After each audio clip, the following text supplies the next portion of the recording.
ବିରତି ପରେ ସ୍ୱାଗତ। ଲଗାଣ ବର୍ଷା ବେହାଲ ନବରଙ୍ଗପୁର। 4 ଦିନର ଲଗାଣ ବର୍ଷାରେ ନବରଙ୍ଗପୁର ଜିଲ୍ଲା ବେହାଲ ହୋଇପଡ଼ିଥିବା ବେଳେ ଜିଲ୍ଲାରେ ଏକ ପ୍ରକାର ବନ୍ୟା ପରିସ୍ଥିତି ସୃଷ୍ଟି ହୋଇଛି। ଅଧିକାଂଶ କଚ୍ଚା ଘର ଭୁଶୁଡ଼ି ପଡ଼ିଥିବାରୁ ଧନଜୀବନ ଅସ୍ତବ୍ୟସ୍ତ ହୋଇଯାଇଛି। ଜିଲ୍ଲାର ବିଭିନ୍ନ ସ୍ଥାନରେ ଯୋଗାଯୋଗ ବିଚ୍ଛିନ୍ନ ହୋଇଥିବା ଦେଖିବାକୁ ମିଳିଛି। ପ୍ରବଳ ବର୍ଷା ଯୋଗୁଁ ଜିଲ୍ଲାର ଛତିଶଗଡ଼ ବର୍ଡର ଥିବା ପ୍ରମୁଖ ସହର ଉମରକୋଟ ମଧ୍ୟ ଏଥିରେ ପ୍ରଭାବିତ ହୋଇଛି। ପୁରୁଣା ବସ୍ଷ୍ଟାଣ୍ଡ ସହ ବିଭିନ୍ନ ୱାର୍ଡରେ ବର୍ଷା ଜଳ ପଶିବାରୁ ବସ୍ତି ବାସିନ୍ଦା ପ୍ରଭାବିତ ହୋଇଛନ୍ତି।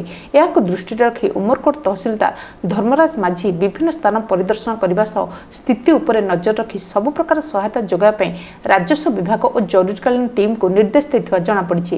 ସେହିଭଳି ଉମରକୋଟ ପଞ୍ଚାୟତ ସମିତି ଅନ୍ତର୍ଗତ ରାଜପୁର ଗ୍ରାମ ପଞ୍ଚାୟତର ସିନ୍ଧିଆ ବ୍ରିଜ୍ ପ୍ରବଳ ବର୍ଷାରେ ଭୁଶୁଡ଼ି ପଡ଼ିଛି। ଏହି ବ୍ରିଜ୍ ଓଡ଼ିଶା ଓ ଛତିଶଗଡ଼କୁ ସଂଯୋଗ କରୁଥିବା ବେଳେ ବ୍ରିଜ୍ ଭୁଶୁଡ଼ିବା ଖବର ପାଇ ବ୍ଲକ ଅଧ୍ୟକ୍ଷ ଲାଇବାନ ଭକ୍ତ, ଜିଲ୍ଲା ପରିଷଦ ରବି ଧଳ, ବରଣ ବନକା, ପଞ୍ଚାୟତ ନିର୍ବାହୀ ଅଧିକାରୀ ପ୍ରତାପ ରୁଦ୍ର ଷଡ଼ଙ୍ଗୀ, କନିଷ୍ଠ ଯନ୍ତ୍ରୀ ଶରତ ନାୟକ, ସହକାରୀ ଯନ୍ତ୍ରୀ ଅଜୟ କୁମାର ସାହୁ, ଗ୍ରାମ ପଞ୍ଚାୟତ ଅଧିକାରୀ ମୀନାକ୍ଷୀ ଶାହ, ଜିତୁ ପରିଡ଼ା ଓ ଖଗ ନାୟକ ପ୍ରମୁଖ ତୁରନ୍ତ ଘଟଣାସ୍ଥଳରେ ପହଞ୍ଚି ବିଦ୍ୟୁତ୍ ଖୁଣ୍ଟି ପକାଇ ଅସ୍ଥାୟୀ ପୋଲ ନିର୍ମାଣ କରିଥିଲେ।